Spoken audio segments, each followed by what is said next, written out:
पाकिस्तान ने सऊदी अरब में 8,000 सैनिक JF-17 लड़ाकू विमानों का एक स्क्वाड्रन और HQ-9 एयर डिफेंस सिस्टम तैनात कर दिया है और मध्य पूर्व की राजनीति में हलचल बढ़ा दी है।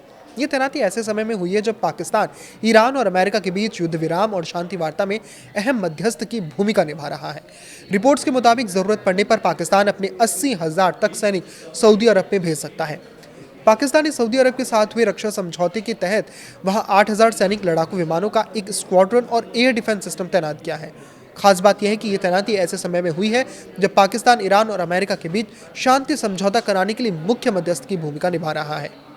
रॉयटर्स के मुताबिक 3 सुरक्षा अधिकारियों और 2 सरकारी सूत्रों ने सऊदी अरब में पाकिस्तान की सैन्य तैनाती की पुष्टि तक की है। हालांकि पाकिस्तान की सेना, विदेश मंत्रालय और सऊदी सरकार ने इस पर कोई आधिकारिक टिप्पणी नहीं की है। पिछले साल दोनों देशों के बीच हुए रक्षा समझौते की शर्तें गोपनीय रखी गई हैं, लेकिन दोनों पक्ष ये कह चुके हैं कि किसी भी हमले की स्थिति में पाकिस्तान और सऊदी अरब एक दूसरे की रक्षा करेंगे। पाकिस्तान के रक्षा मंत्री ख्वाजा आसिफ ने कहा था कि इस रक्षा समझौते के तहत सऊदी अरब पाकिस्तान की परमाणु सुरक्षा के दायरे में आएगा। सूत्रों के मुताबिक पाकिस्तान ने करीब 16 लड़ाकू विमानों वाला एक पूरा स्क्वाड्रन सऊदी अरब भेज दिया है। इनमें ज्यादातर चीन के साथ मिलकर बनाए गए JF-17 फाइटर जेट शामिल है। ये विमान अप्रैल की शुरुआत में भेजे गए थे।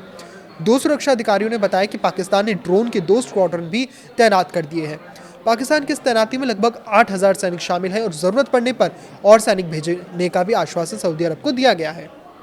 इसके अलावा चीन निर्मित HQ-9 एयर डिफेंस सिस्टम भी तैनात किया गया है। इन सैन्य उपकरणों को पाकिस्तानी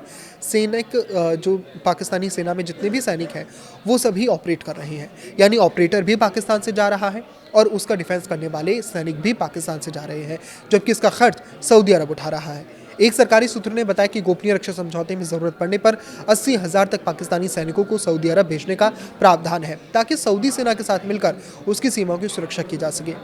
2 सुरक्षा अधिकारियों ने यह भी दावा किया है कि इस समझौते में पाकिस्तानी युद्धपोतों की तैनाती भी शामिल है। हालांकि स्पष्ट नहीं हो सका है कि कोई युद्धपोत सऊदी अरब अब तक पहुंचा है या नहीं।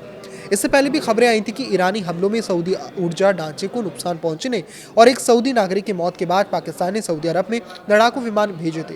उस समय आशंका जताई जा रही थी कि सऊदी अरब जवाबी कार्रवाई कर सकता है और संघर्ष और व्यापक हो सकता है। बाद में पाकिस्तान ने अमेरिका और ईरान के बीच युद्ध विराम कराने में अहम मध्यस्थ की भूमिका निभाई, तो इस्लामाबाद में दोनों पक्षों के बीच शांति वार्ता का पहला दौर भी आयोजित किया गया था। पाकिस्तान और सऊदी अरब के बीच लंबे समय से करीबी रक्षा और आर्थिक संबंध रहे हैं।